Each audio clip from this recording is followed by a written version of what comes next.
Close your eyes for a second. Actually, don't.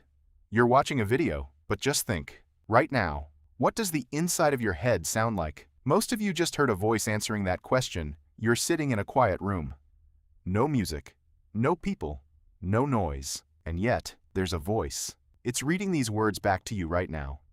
It's the voice that narrates your day, plans your grocery list, rehearses the argument you had 3 years ago at 2 a.m. You've always assumed everyone has it, but they don't. And the real answer to why is far stranger than you think. Somewhere between 25 and 30% of people have no inner voice, no narrator, no mental soundtrack, no words running in the background. Not because something is wrong with them, because their brain simply built itself differently.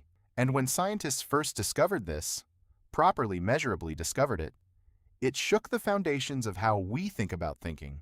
In the 1970s, a psychologist named Russell Hurlburt had a strange idea. He gave people a beeper. Every time it went off, randomly throughout the day, they had to stop, immediately, and describe exactly what was in their mind at that precise moment. Not what they were doing, what they were experiencing inside their head. The results were not what anyone expected. Some people reported vivid inner monologues, constant, detailed, a full running commentary on their own life. Others reported nothing. No words, no voice, sometimes an image, sometimes a feeling, but no speech, no narrator. Hurlburt called this inner speech, and he spent the next 4 decades proving that it varies wildly from person to person. Most people had never even questioned whether their experience was universal. They assumed everyone's head sounded like theirs. Here's something that surprises most people, even those who do have an inner voice. It's not what they think it is. It's not full sentences, not polished thoughts. It's fragments, compressed flashes, a single word that carries the weight of an entire idea. Researchers call this condensed inner speech.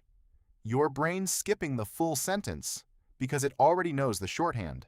So when you think, I should probably call my mom, your inner voice might just say, Mom.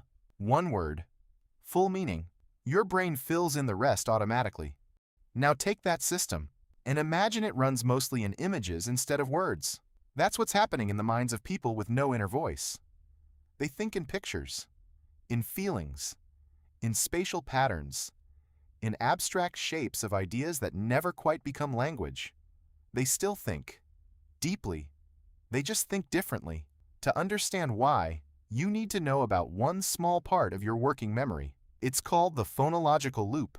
Big term, simple idea. It's the part of your brain that holds on to sounds and replays them. When you read a word, the phonological loop whispers it back to you internally. It's why you can remember a phone number for 10 seconds by repeating it silently. It's the engine behind your inner voice. Now, in some people that loop runs constantly, loudly, as the dominant mode of thought. In others it's quieter, less active, not the brain's preferred tool. Those people rely more on the visual spatial sketchpad, another part of working memory, which stores images and patterns instead of sounds. Neither is better. They're just different cognitive architectures, different internal operating systems, running in the same species. Here's where it gets interesting. You might assume that having an inner voice makes you smarter, more reflective, better at thinking through problems. Research says, not exactly. People without inner voices often process information faster. Their thinking doesn't get slowed down by the pace of language.